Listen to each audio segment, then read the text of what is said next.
We are joined now by Nick Del Torre of Gators Online, and we are going to give Nick his flowers right now because on this show, months ago, he predicted that Florida would beat Tennessee and then lose to Kentucky, and that the psychological damage from that would be maybe even worse than if they'd lost to Tennessee. And man, I just never seen and we said this would happen. I remember standing with Zach Albaverdi, who you work with the Gators Online, in the swamp after the Tennessee game saying, well, if they lose to Kentucky, this is all gone. And it is all gone. Yeah, I think it started to go away 2 weeks ago against Charlotte, but to me, it's just Billy Napier wants to be what Mark Stoops has built at Kentucky. He wants to be physical. He wants to be a bully. But Mark Stoops has been building it and recruiting to that identity for 11 years. So I don't know why in year 2 you go to Mark Stoops' house and try to out Kentucky. Will Florida get to that point at some point? Yeah, I think they can. They're recruiting great. They can get to that if they want to. Do Florida fans want to be a different version of Kentucky? Probably not, but you're not there yet. And that's the Kentucky game that I envisioned. Florida was just not going to be able to be physical enough. Now, I didn't envision Ray Davis running for more yards than anyone almost ever in the history of football against Florida. But that's kind of how I saw the game going all along. And credit to Mark Stoops. That Kentucky team was better than I guess we thought. We didn't know who they were because of who they had played, but now they've played Florida. Well, here's my question. Is there a fundamental flaw in aspiring to beat Kentucky when Kentucky's not what you should aspire to be in the SEC? Kentucky's about to go play the team that Kentucky aspires to be. And what's interesting is Georgia is probably a worse match, or Kentucky's probably a better matchup for Georgia than Auburn was yesterday, even though Auburn's a worse team. And so that's the part I struggle with is I don't know that being Kentucky helps you either, because that doesn't get you where you want to be ultimately. Yeah, I mean, Billy Napier came in and he said, if you know me, you'll know that this one hurts. And it hurts because they got beat playing a brand of football or by a brand of football that he wants to have. And I think when Steve Spurrier was sitting in press conferences complimenting Kentucky's punter after winning by 45, it's not because they out Kentucky. It's because they use their speed on the outside. They use their speed at linebacker on the defensive line. Florida is a fertile recruiting ground for skill position players, and the coaches that have had success at Florida have had fast teams that lean on that. So I don't know that being the next Kentucky, and listen, like LSU plays that brand of football as well defensively. Georgia plays that brand of football defensively. So I don't know that Billy Napier wants to be a 3 yards in a cloud of dust team, but when he looked across the field at Mark Stoops and that football team, he thought, man, that'd be nice to have a team that played like that. Yeah, and the question is, at what point can Billy Napier have a team like that, and can they keep the recruiting class together long enough to do that? Because that's really the big question is, you look at the recruiting that Florida's done, the players that Napier's brought in do seem to be some of their best players right now. So more time would suggest that you're going to get more of those. But how good do you have to be this season? How much more do you have to win this season to ensure that class of 2024 that's committed now signs on the dotted line? Yeah, I think Florida, listen, before the year I said 7-5. That's still certainly on the table. The key to me, the linchpin of it all is DJ Lagway. He's the kind of player, if you watch Swamp Kings and people are like, I wanted to play with Tim Tebow. People want to play with DJ Lagway, and I think he's all Gator. So you might lose a player here or there, but the two that I think are really important are Xavier Filsaime, who's a safety, or the number 1 player in the class right now, according to our rankings, from Texas, and DJ Lagway. You've kind of got your best offensive and best defensive player. Right now, those guys are both bought in, and they're guys that other people want to play with. Now, listen, Andy, if the bottom falls out of this thing and Florida doesn't win a game the rest of the year, we might be having a different discussion. But I think Florida will be a 6-6 or a 7-5 team, and you'll keep most of this class together. I think that's the problem is people are trying to count out the games from here on out and figure out where 7 comes from. Obviously, Vanderbilt becomes more critical than usual, but they lost to Vanderbilt last year. Like there's no sneaking up. I especially given the situation now. How critical is this game with Vandy coming up? Yeah. Zach on a rapid reaction yesterday called it a must win. I called it a must not lose. I don't know if I'll call Vanderbilt must win games, but that's certainly a must not lose. And if you start counting that out, you have to, if you want to get to 7 wins, you have to count Vanderbilt in that. You probably have to count at South Carolina, but the way Florida's looked on the road under Billy Napier, I don't know if you can. This will be a team. It'll be interesting to see what the crowd looks like. It's homecoming. There's a lot of stuff going on. I think people were excited. The Swamp has been great. It was fantastic for the Tennessee game.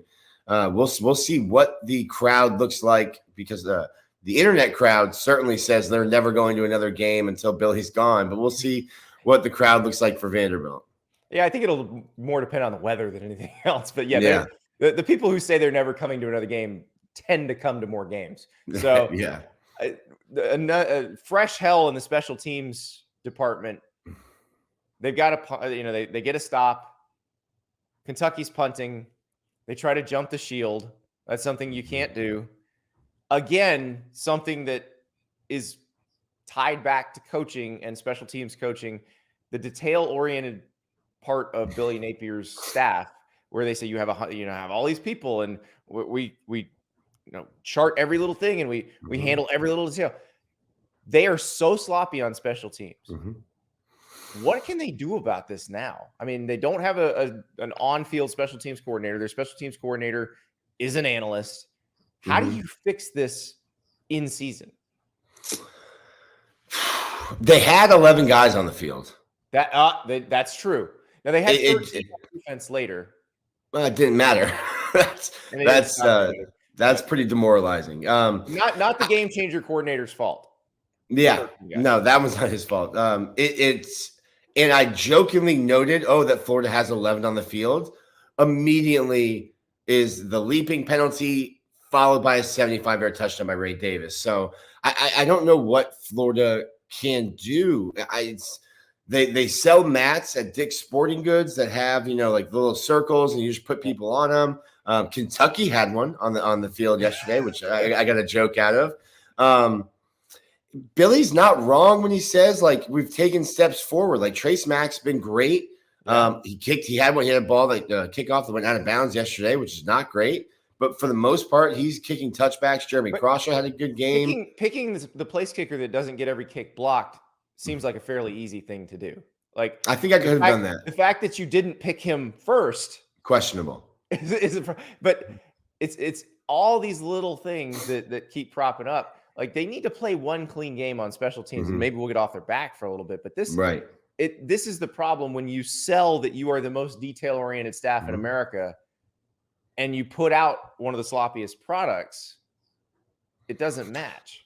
Yeah, I don't know that Billy will make a move, in season. But then you look at it and you're like, okay, well, how do you get a dedicated on-field coach?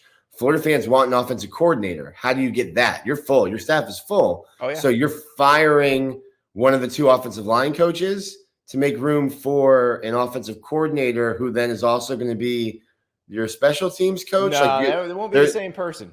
There's some math that you have to do because the staff is full. And who are you getting rid of to create? Unless the NCAA is going to say, hey, yeah, you can have 11 assistant coaches. That actually is something that everybody thought was coming, and because they're worried about a lawsuit.